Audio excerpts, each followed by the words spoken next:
I mean, we're connecting through social media, and social media started off as this great tool that allowed us to connect. Yep. But the tech entrepreneurs realized, like, this is a powerful tool. So now we're being fed information to cause reactions because it's profitable. And that's terrifying.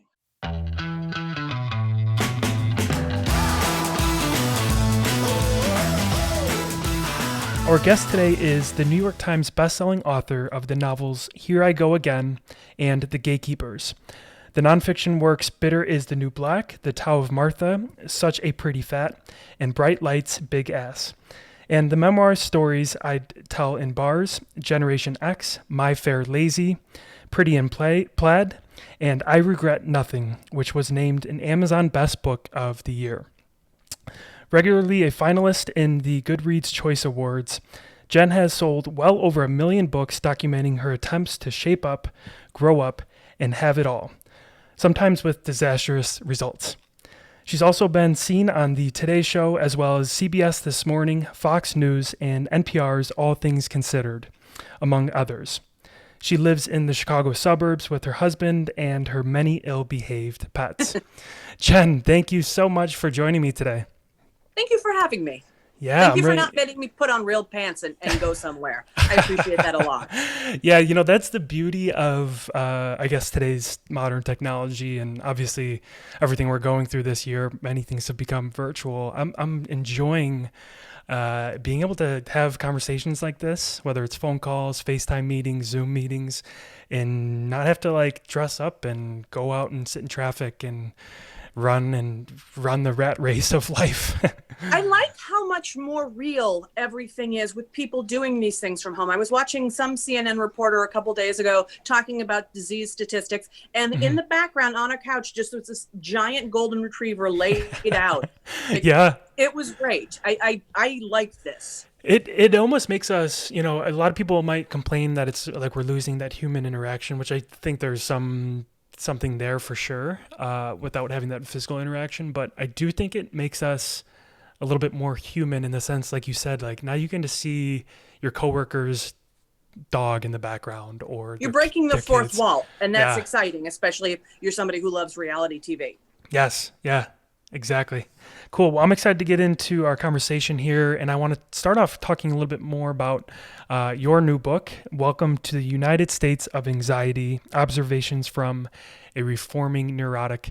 But before we get into the contents of the book, I kind of want to learn a little bit more about how you started on this topic. And I imagine, most books, before they are launched, it really kind of started a few years before the launch. So I'm sure you've had this topic on your mind for a few years now, and in the process of writing it and launching it, and then 2020 hits. How did you get this timing so right? Or was it just it just happened to be in a year that there's so much anxiety in our country and in our world? This is, out of 16 books, this is the first time I think I have written the right book at the right time. Yeah. So that is, just by law of averages, it was time. The concept of this book came to me about 3 years ago, and it's kind of a dumb story, but here we go. I live in a house with a pool, and I'm a big outside person in the summer. And I went outside 3 years ago. I had my drink, I had my yacht rock, I was ready to go, and there was a snake in my yard. And I have had a lifelong fear of snakes. I mean, I'm terrified of snakes. If I have a bad dream, there's a snake in it. So I thought, well, okay, we have a few different options here. I can burn the house down. I can spend the summer indoors. And my husband said, well, why don't you just Google Northern Illinois snakes, and you will find out that this snake is fine. There's nothing wrong with this snake. He's not going to murder you. He's afraid of you. He's good for your garden. He eats the chipmunks. It's all a win. So, I mean, I didn't believe him. I had to see the facts for myself. So I looked it up, and I discovered that it was fine. I came to terms with him. I called him, I named him Hissy. Okay, so we're going to peaceably coexist. I don't want you here. You don't want me here, but we're going to leave each other alone. And I thought, I just got past 50 years of being afraid of something by doing a Google search. what are the other things that make me anxious? I mean, because in my head, I was going to worst case scenario, like, oh, he's going to crawl in the pool. He's going to bite me. He's going to this, he's going to that. Yep. So I would catastrophize it. But once I actually had the facts, I'm like, well, I can't catastrophize it because now I know he doesn't have venom. And I thought, well, if I could figure something out so quickly that has scared me for so long, what else am I missing out on? And that is where the idea for this book came from. And it is very much a departure for me because my home run swing for the longest time has been telling real stories, but telling real stories that are light. I mean, there's more than one book that has a lot of stories about getting drunk in a pool. That's been my thing. So nobody expected me to come up with something that's actually prescriptive, that's actually full of research, and is actually very helpful towards people. Yeah. And I started off by, I thought the best way to go through this would be to use Maslow's hierarchy of needs. Yep. I thought that this is the best way I can think of to organize it, because Maslow has been very important to me in my life. In college, I was a waitress. I was not a good waitress. I accept that about myself. And I was particularly not good about waitressing because I was dealing with people who were triggered at the very first level of Maslow's hierarchy. I mean, deep in our lizard brains, when your feckless hungover waitress forgets your side of ranch, she is depriving your family of sustenance, and therefore she is the cause of your demise. So I realized I did not like dealing with people on a basic needs level. Yep. So I thought, okay, this is going to be a great structure. And the more I went up the structure, the more I went up the basic needs, the more serious problems I discovered as I went up the basic needs. I mean, for the most part, we're okay with food, we're okay with shelter, we're okay with clothing, but there are things in each of those areas that stress us out. So it wasn't until I got up to the higher levels, like the esteem needs, where I really discovered the things that are making us all so anxious. And I came up with ways to get around it by using facts. Yeah, that's truly interesting. By the way, have you ever considered stand-up comedy? Because I'm sitting here listening like this could be a good stand-up skit. That is actually another part of one of the reasons that I wrote this book. Yeah. A few years ago, I had a podcast with my friend, and it was just an excuse for us to get together and drink wine. And she'd been through all of Second City's training programs, and she said, why don't we sign up to do a stand-up class? And it takes a lot. It takes kind of an act of God to get me out of the suburbs, but it did sound fun. And our podcast was doing well. So I'm like, okay. And I thought, okay, I'll go to this thing and I will half-ass it and I won't commit. And then I will make fun of everybody that's part of it. And what I found when I went, being a part of Second City was life-changing. I mean, I could not have written this book without the Second City experience, because I got in there and everybody was younger than me. Everybody was urban. Nobody was fooling around in their rose garden wearing Eileen Fisher up in the suburbs. So I was suddenly exposed to a lot of people who had a lot of different experiences and didn't think the same way that I did. On my first day of class, the instructor, Erin, was talking about how what you wear on stage sets the scene. And in the middle of and she said that's why a lot of comedians default to coming on stage in jeans and an old T-shirt and Converse, because that's like, okay, he's got the uniform, she's got the uniform. It's safe. We trust them. So this guy comes, this tall, fabulous, gay black man comes sailing in, and he's wearing a Harvard sweatshirt. And the instructor said, okay, look at this guy. Look at Andre. He's here and he's in a Harvard sweatshirt, and that sets your expectation. And Andre's like, oh, girl, no, I didn't go to Harvard. I just wear this shirt so white people, and he looked over at me, he's like, aren't afraid of me. And that got the first genuine laugh. But then I really thought about it, and I thought, I don't understand the experience of coming into a room and having to justify my existence. And that really started me thinking. So as I went through the whole program, I committed to it 100%. I learned so much about the world from all of my millennial classmates, and it changed the way I think. And I wouldn't make fun of anybody in this class on a dare now. I'm like a mother bear. I adore them. And it really took me to a different place in who I am. And then I did a bunch of comedy classes there. What I learned about stand-up comedy is that's really a nighttime kind of job. Yep. It would be like being a daytime hooker. It's just not, or a daytime sex worker. You can't call them hookers. It's not a life choice that I would make for myself. Yep. Because I want to be in my pajamas at 10, but it helped me with my timing. It helped me with my writing, and it helped me with how I think. Yeah.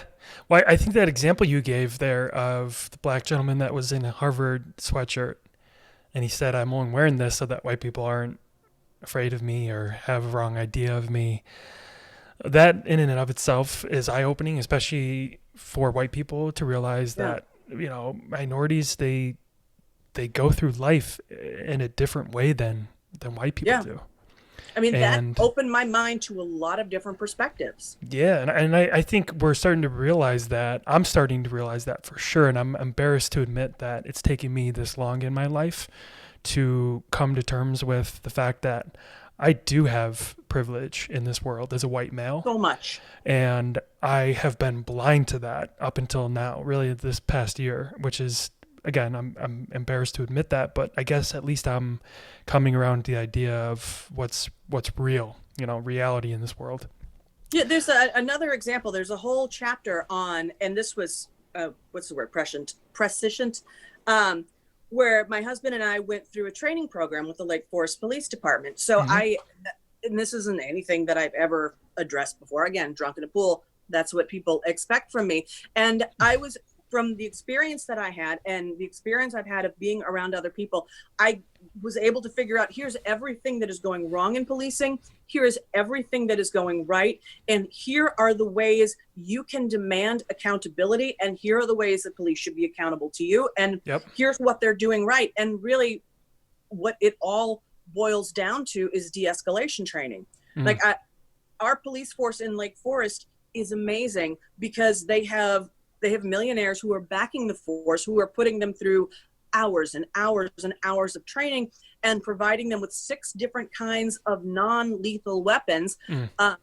When you see police shootings, at least I think the statistics was 43% of the time, the person has been through less than 2 hours of de-escalation training. They don't have any weapon other than a gun. I mean, so there are terrible things that are happening because people aren't trained, and there are conversations we need to have. And these are things that I have laid out. I mean, I'm not holding anybody responsible, but I'm holding us all accountable. Yeah, no, I think it's so good that we're having this conversation, and I'm happy to hear about that training. I mean, I remember hearing a stat, especially this year with all the protests, but specifically with the George Floyd death.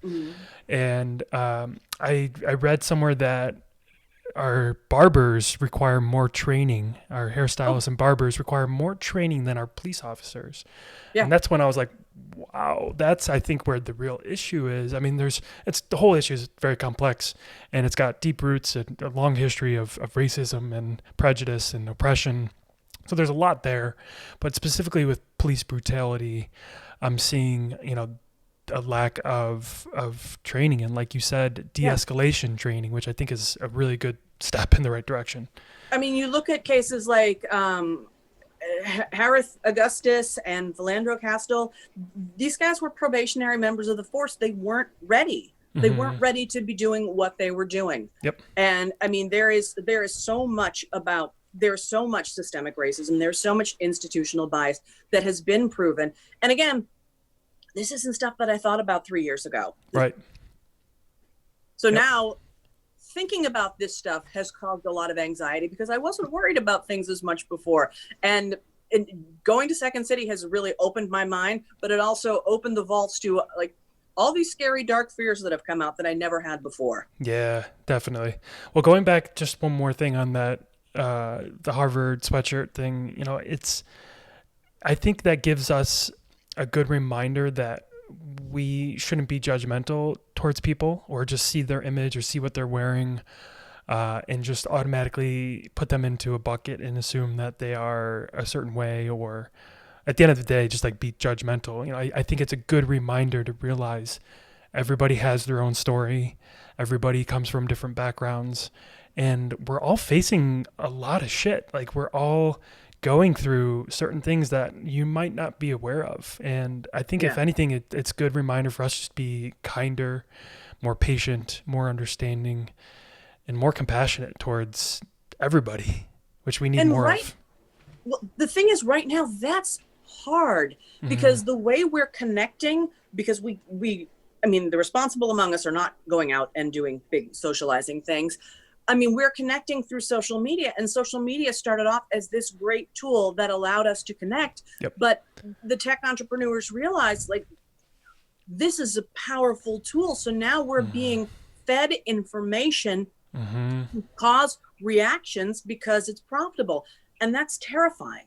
And Yeah. it's terrifying how there's this information is being used. Like when you go on Facebook, the algorithms determine, okay, say you want to vote for Biden and you are pro this and pro this and pro this, you're going to get information not that supports your point of view, but you're going to get information that causes you to react. And this is why we're seeing the rise in things like white nationalism, because people are being appealed to on their darkest fears and their deepest prejudices. And that, Yeah. again, it's terrifying. It is. It's really scary to think. I was just reading something the other day about how the tech giants and the leaders of those companies, your Facebooks and Googles and Twitter, and they are really, in a way, the people that are going to be controlling the world we live in. I mean, they have so much power in what goes into the algorithms and what people see, and just the process of social media. I just had somebody on my podcast a few weeks ago, and they were talking about how it's designed, the news feed is designed in the same way psychologically of pulling the lever on a slot machine in a casino. That's why you're doom scrolling every night before you go to sleep, and you can't sleep. And the thing that's so ironic is I just read an article, I don't remember if it was in Fortune or Forbes or the Washington Post. Tech entrepreneurs don't let their kids on social media. Right. I mean, these kids have regular toys. They're not playing video games. They're reading books. I mean, tech entrepreneurs keep their children away from this. And if that's not a red flag, I don't know what is. Exactly. Yeah, I've read that same thing before, that there's that, but then there's also tech entrepreneurs and tech employees that used to work at Facebook, used to work at Google, and now they've left those companies and are coming out publicly about the real dangers of what's going on there. There's a quote that I opened the book with, and it's from, I think it's Chamath Palihapitiya, and he was talking about how social media has completely destroyed civil social discourse. Yes, and it is. He doesn't want his kids near it. I was going to ask about that with social media in terms of, like, do you think it's ruining us as a society? And if so, do we still have hope for our society and specifically the younger generations? I think if we use social media for what it was meant to be, a tool, it's great. It's powerful. I mean, every Friday night I get to see my girlfriends on a Zoom call where we drink wine and we play games. And that is fantastic. That's not where I get my news. That's not my main source of social interaction. I think if you use it like you're supposed to, and I think if you don't, you're going to feel really badly about yourself. I mean, one of the things I read all the time, I keep like clip files of all this information. It took me probably a year and a half to put all the information together for this book. In you know, my office looked like that scene from Homeland where Carrie had the board and the strings, trying to make connections. But what was I just going to say? I completely lost my train of thought. No, you're okay. I was so excited about telling you about my train of thought that I forgot what it was that I wanted to say. No, you're good. I've done that plenty of times on podcast recordings and just in conversations in general. With the younger generations, I want to cover that a little bit more in terms of, millennials, Gen Z. I'm a part of that millennial group. We have grown up in a world where we have constant stimulation, specifically with tech and social media. I mean, it's just a far different world that I grew up in and I'm living in now than my parents or grandparents grew up in. It's different than I grew. I mean, Yeah, or even when you grew up. Yeah. So what are your thoughts on I'm 52, so my childhood was vastly different than yours because Yep. I'm from the last generation where children were expendable. I Yeah. I mean, I think it was a lot of the big murder cases like Eaton Pats that parents started to get like hyper protective of their children. I mean, when Yep. I was growing up, we would be sent outside in the morning, like, well, I'll see you at dinner. Like, there were no tracking devices, there were no bike pads, there were no helmets. And this, I mean, in the 70s, I was coming up in the golden age of serial killers, and no one thought anything of it. I mean, Yep. your generation was much more protected, and I think that gave you guys so much more anxiety. Yep. And just in terms of social media, what we're really seeing with the generation beyond yours is it's got to be terrifying to be a kid now, because when someone was mean to me in grade school, I went home and that was it. That they didn't follow me, they weren't posting things about me, they weren't 24/7 trying to get at me, and I can't imagine the level of stress that these kids are under because of that. Yeah, it's scary. I do really feel awful for the kids today that are growing up in this constant cycle of being connected, through social media and just technology in general. Like you said, you can be tracked on your phone. I mean, there's some benefits to that as a parent. Like, you can see where your kids are at and make sure they're safe, but it's got to be stressful and a very anxious life to live like that. And I'm grateful that I grew up in the 90s. So yes, I've had technology with me and around me majority of my life, but I did have about 5 to 10 years of my actual childhood, right? I was born in 91. So I would say, that those first almost 10 years of my life were not virtually, but like pretty close to technology free. I mean, of course we had TV and we Oregon Trail. Yeah, right. Exactly. Oregon Trail was my jam. So we certainly had some technology, but not close to what kids have now. So I mean, I'm grateful that I at least had some childhood where I could go out and ride my bike, go play backyard football, backyard baseball, and stay out until dinner time, and then just be home at 6. And kids don't have that today, and I feel so sorry for them. And every stupid thing you did was not documented and saved to the internet forever. Right. When I think about my college years, if the internet had been more than just a message boards for defense contractors, yeah, we would have a different story right now. Definitely. I appreciate that honesty, and I think it's good too for listeners to be able to relate to that, because I'm sure there's some listeners that are like, yeah, I don't think I wanted my college documented either. No. How about the topics that we're discussing? We're and all the topics that you cover in your book, right? You have religion and politics and social issues and technology, all these things that are bringing anxiety into our lives. But you cover it in a way where you can bring some humor into it, and I can just tell by your personality you're a fun, energetic, funny person. And how is that important to bring some humor to some of these really serious topics? Well, first of all, I can't see something and not find the humor in it, because honestly, that's how I've always dealt with the things that have made me anxious. If you can find a way to laugh at it, it minimizes it. It makes it less scary. So that's important to me, because I can't just feed people statistics about here are the ways that we're doomed, but here are the ways that we're not. But here are the ways.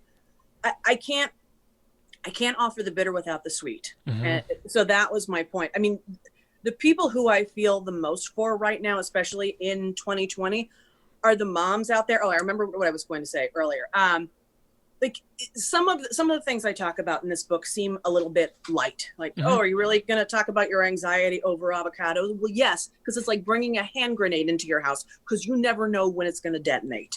I mean, I have, especially when they cost $3 sometimes if you get them at Whole Foods. Yeah. But I feel bad for the moms who are trying to deal with everything during this, because they've already got every other mom on the internet judging every one of their decisions, number one. Number two, they have influencers who, even during the height of the pandemic, kept places like Rent the Runway open so they could rent designer clothes, take pictures of themselves, and post them on Instagram, while these moms are trying to hold down their jobs, educate their kids at home, cook 3 meals a day, and deal with all the dishes.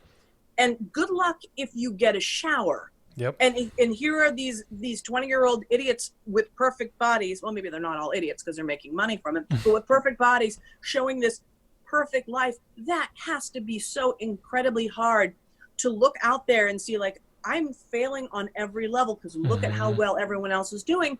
Yep. When the reality is that isn't reality. It's a highlight reel of everybody's very, very best day. Yep, exactly. There was, I'm glad you mentioned that, because there was a period of, like, I would say at least a month, maybe 2 months in the late spring, right when COVID hit. I'm talking like March, April, maybe into May, where, people weren't traveling as much as they were before, or traveling at all. They weren't going out to social gatherings. By and large, our social lives were kind of put on hold, and many other areas of our lives are put on hold. But in terms of like social media and kind of showing off, like, oh, look at me hiking at this big mountain, and going on this beautiful trip, and being on this jet, and all these things that you see on Instagram, all of that was in a way put on hold for a month. And it was so nice because, like you said, it's been a highlight reel of everybody's lives, and nobody wanted to show any of the bad things that are happening and the things that bring them anxiety and stress and depression. They only wanted to show the highlight reel. And for like a brief moment in time, we had a pause on that. And we started seeing reality of like, oh shit, yeah, people are stuck inside, and we're stressed about this, and we're facing these challenges, and we're scared of this. And it not that any of that was good to see, but like it was nice to not see all of the BS that we typically see.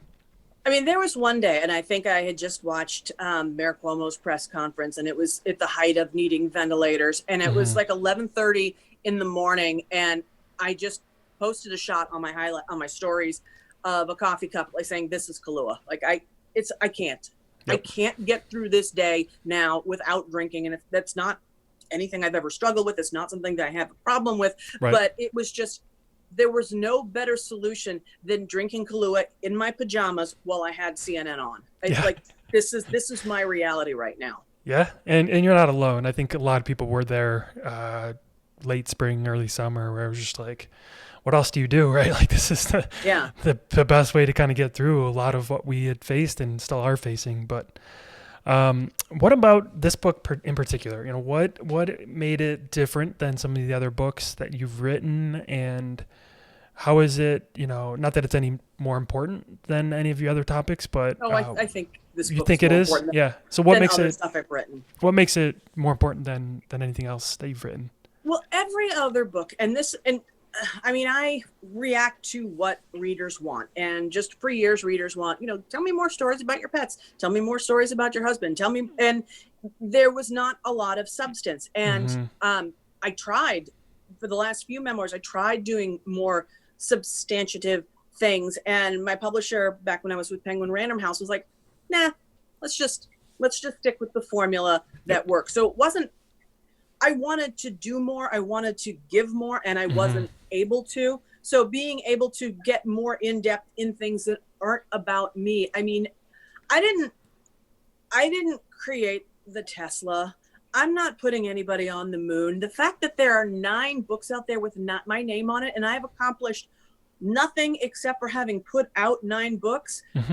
That's some fancy narcissism for you right there. So it was really important for me to not talk about my life as I live it, but my thoughts as I think them and how they relate to helping people. And what ended up happening is, I mean, there are a lot of little quick asides about this is how this impacted me here. Yep. I think what I've put out is a book that is much more personal than anything where I've gone through the litany of here is my entire day. Yeah. No, I think no doubt we have a period in time where we're seeing a lot of mental health concerns, more than we ever have, specifically with anxiety and depression.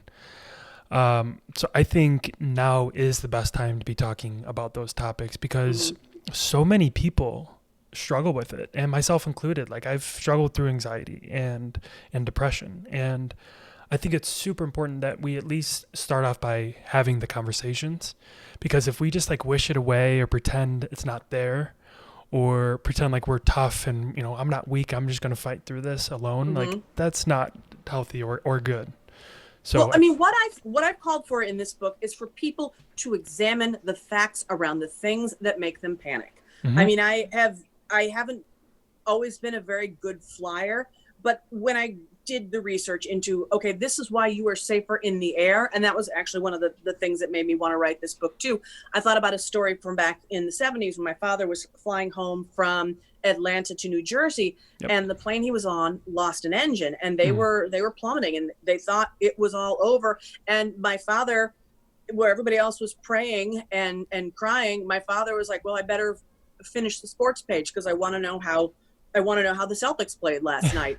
And talking to him years later about this, he had faith in the facts. He knew he was wow, safer in the air. He knew that this is the 70s. So these were pilots that had flown in Vietnam and Korea in World War II. So the mhm, fact that they were able to right this plane and nobody was shooting at them, he knew mhm, he was fine. But to cover his wow, bases, he's like, well, I'll just finish reading. So I thought, what if I took a logical approach? What if I looked at the statistics? mhm, What if I really tried to understand things? And I think the thing that now concerns me the most, that was never even a thought in my head before I started to do the research, and the one area where I think we're in trouble mhm, is the environment. mhm, I mean, I spent most of my adult life being pretty conservative. The last 4 years have changed this. mhm, I try not to engage in politics, but the last 4 years have very much changed my mind about a lot of things. mhm, So for years, I never thought about the environment. And it turns out that I never thought about it because back in the 90s, there was a commission that was formed by all the OPEC members to create a misinformation campaign, because when scientists found that this is what's happening with the emissions, this is what's happening to the environment, here's where we're in trouble, they spent millions and millions of dollars to create a misinformation campaign, not because they knew that this stuff wasn't true, but because they wanted to sow the seeds of doubt. And they mhm. targeted the media, they targeted science teachers. So for the longest time, I didn't think that there were problems. And then when I started to do the research and when things happened like Hurricane Harvey, I'm like, I think I might have been wrong here. So now I know exactly what is going on with the environment, and that Yep. scares me very much. Yep. Yeah, I too grew up in a very conservative household, and I still have some conservative beliefs, but I would Yeah, say as a voter, I'm more independent than anything, and I too don't always like to get into politics, especially publicly on my podcast. I'd right. like to keep it pretty neutral, just to make sure, I don't want to offend anybody, so I kind of like to keep it neutral. Because you respect Um, people's points of view. right. People came to conclusions because they've had different life experiences, Yes. and you have to respect that. Yep. Exactly. That's a great way of putting that. But when I look at topics like environmental issues and so many other things, like even just, for example, the virus that we're facing this year, I can't help but think, like, why does this have to be politicized? Like, why does global warming have to be a left versus right issue? Like, Right. we're talking about the health of our planet, the place that we live. Like, does it really have to be Republican versus Democrat on that? Right. Like, shouldn't we all be on board? And again, I know I'm going down a rabbit hole on politics here, but like, shouldn't we all be on board over the idea to take care of the place that we're living and the place that our kids and grandkids and great grandkids will be living on? Mhm.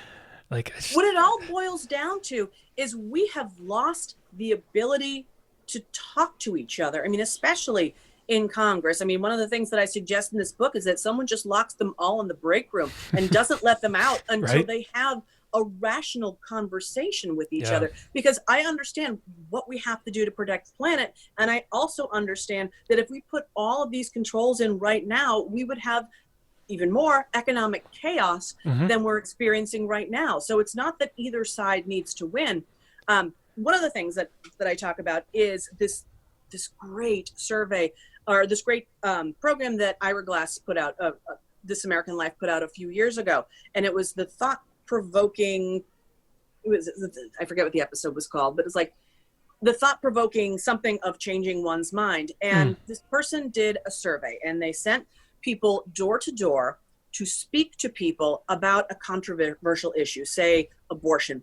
And Hmm. what they found was when they had a person go door to door and talk to, in say very conservative areas, talk to people about their experience with having had an abortion and why women's rights need to be protected. At the end of the conversation, people weren't necessarily more likely to support it, but they had an understanding of how it impacted somebody by someone sharing, this is the emotional impact it had on me. This is my story. So by listening to people's stories, it was able to move the needle a little bit. What was so ironic is it turns out the researcher made up all his research, just made it all up.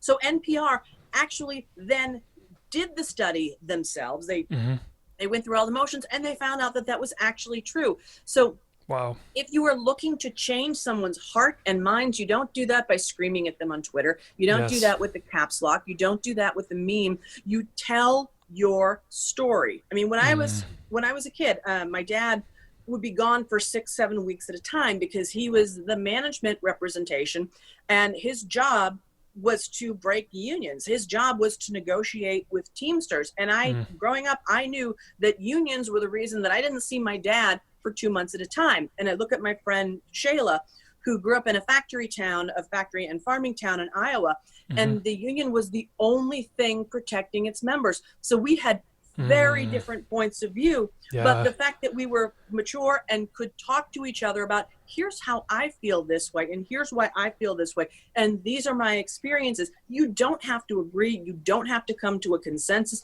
You don't have to meet in the middle. You just have to listen. Yes. And that is something that I think is so important, especially at this time of year, especially with Thanksgiving coming up. People don't want to cry at Thanksgiving. Right. They don't want to fight over at the table. And maybe if people try this a little bit more, they'll find some peace within their family. Everything you just said, I think, was spot on with what we're seeing in our divided world and our country. Is that, I don't want to overgeneralize, but most people, they come at it as like, I'm right, you're wrong. And I can't possibly understand why you would ever vote for Hillary or vote for Biden or vote for Trump. Right. And then they start like shaming the other person for their views, instead of doing everything that you just said, where we can just sit down at the same table and have an adult conversation, understand where they come from and their background and their stories. Like you said, with the union story, there's a reason why you have your viewpoint on that and why your friend had her viewpoint on that.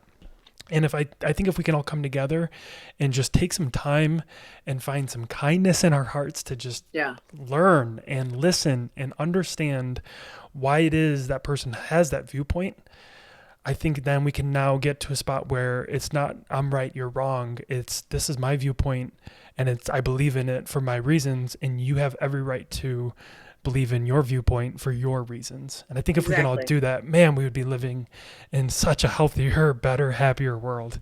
I mean, everyone's fuse is just so short right now. I've got a great example of this. About 2 weeks ago, I put up a post where I showed my manicure. I mean, it just, because sometimes you just have to put things up, and I didn't want to have every post be like, here's my book that's for sale. Right. Here's my book, because you can't do that. People don't follow me because they want to be sold to. But I have been very concerned about other people's health during this. And I've been so good about staying in my house. I have gotten my hair cut twice and I've gotten Botox, but it very safely, but I'm not going to go to a nail salon because that's not something I can do myself. So I got these like nail stickers, they stick on, they gave me a perfect manicure. So I put it up and I said, I got it from here and I got it from here. And I thought, nobody can possibly have an issue with this. But somebody did, right? Oh, absolutely somebody did. Because I just said, oh, here, stick on manicure that I got. And somebody responded with, and the first word they said was, ugh. Do not start a conversation if you want someone to be receptive with ugh. And then she said, I'm so disappointed in you. That's strike two. I can't believe you would promote a product, an MLM product, because the brand was Color Street, and that's a multi-level marketing organization, I guess, that is so praise on women. So my first thought was, well, now I'm mad. Now I want to fight with you because I was just trying to do something nice and positive, and here's how you can stay out of a nail salon. But I also needed to be right. So the first thing I did was look up, do multi-level marketing companies prey on women? Turns out they do. Turns out they do. She was 100% right, but that's not how you approach somebody. Just, Right. I mean, you tell your story. This happened to my mother. This happened to me. I'm in a great deal of debt right now because I got sucked in by this.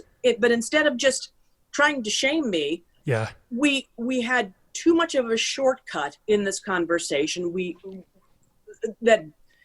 both believe the same thing. That's ultimately where we are. We both believe the same thing. Right. But I wasn't able to engage in this whole conversation because I'm like, I have to delete this person's comment because then people are going to dogpile on her and then it's going to be a fight. And now I'm going to be moderating a fight and have to turn this car around.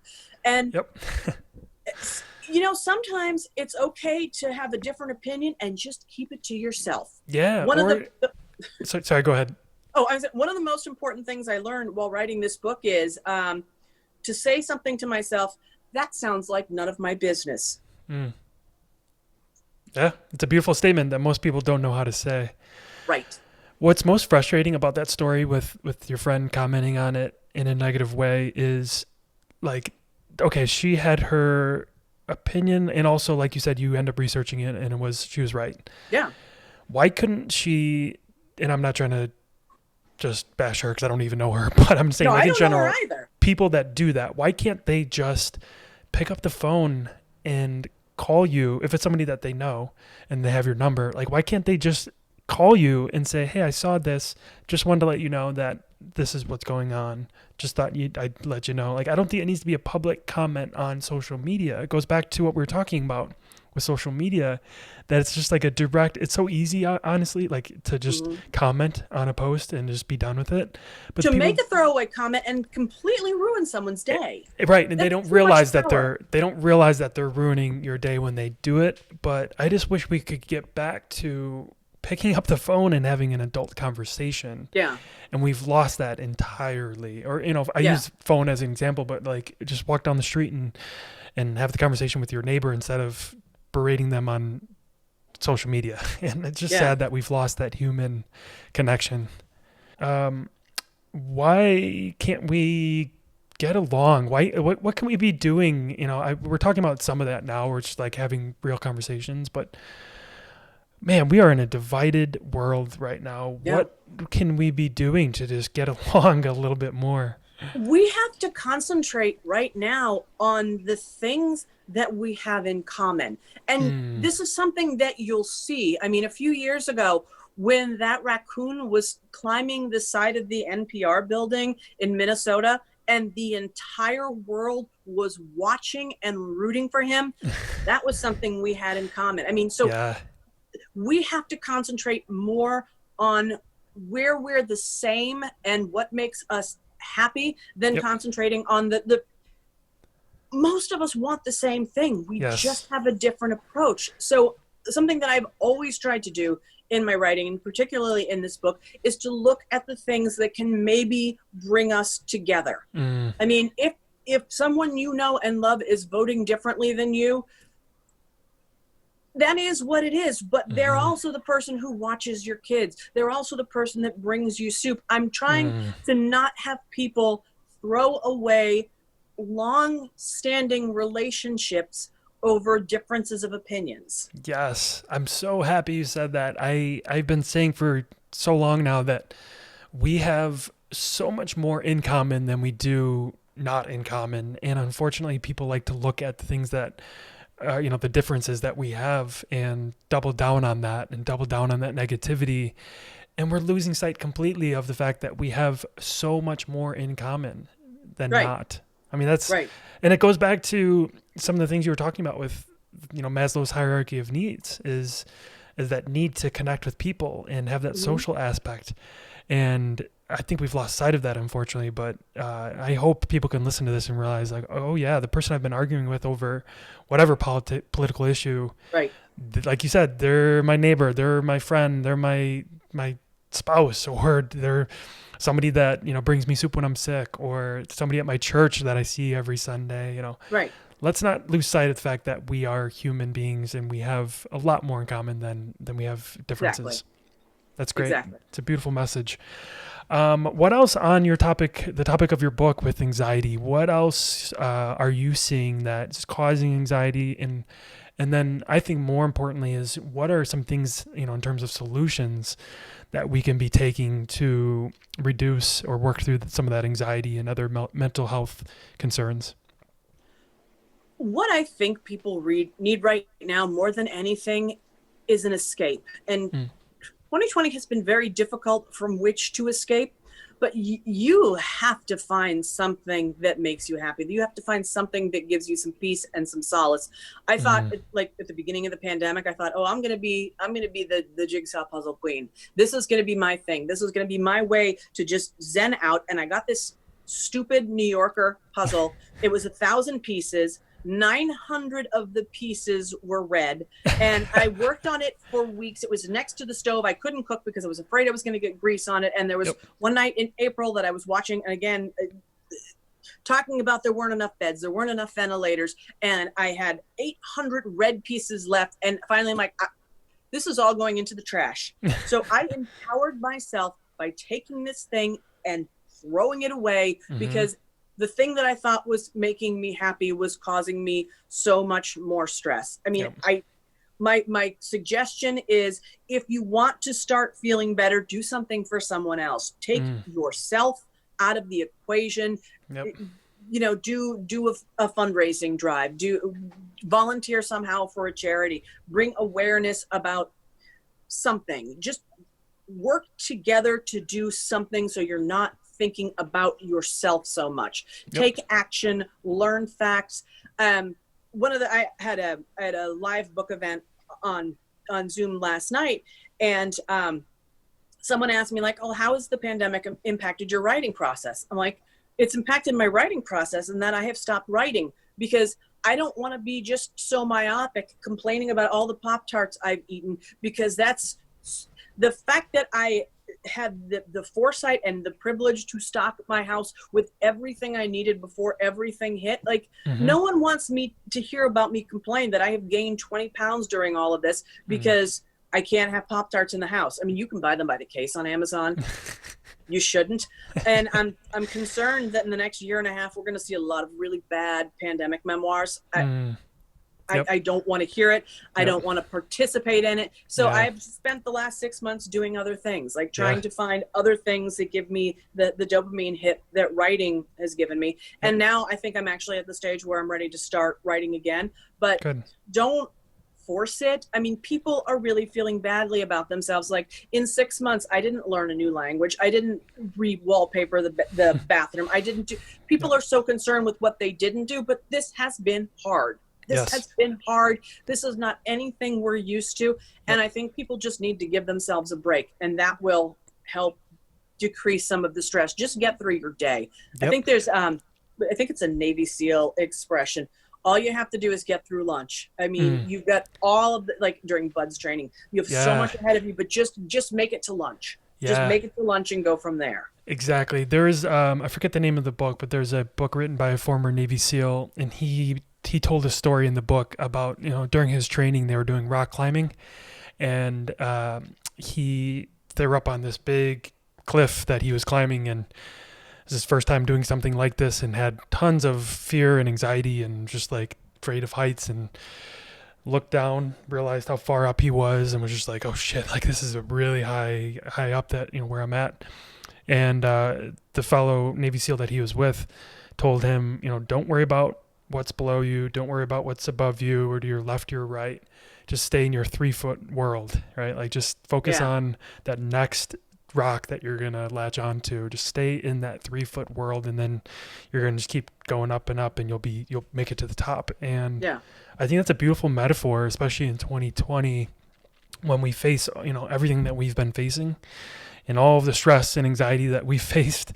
It seems like every day something else comes out that just thrown our way that is just like rocking our world. But if we can all just stay in our 3-foot world and take care of ourselves. And I love that you mentioned the idea of doing things for others, because there's a lot of incredible research out there in science that's showing, if you're in a dark space, whether it's, with relationships, or you've lost your job, or your business has taken a big hit this year, or you have health concerns, or the number of other things that we've worried about this year, social justice issues. If you're in a dark spot right now, if you can find it within you to do something good for another person, even when you're at your lowest of low, that's actually going to help you get out of that state of mind, because you're now doing something good for somebody else, and that makes you feel better as a human being. Mm-hmm. So cool. Lots of good stuff there. Before I get to my last question for you, Jen, where can people find you and learn more about your new book and the work that you're doing? My website, which is jenlancaster.com, that links to all of my socials, that all of my books, everything that I'm doing.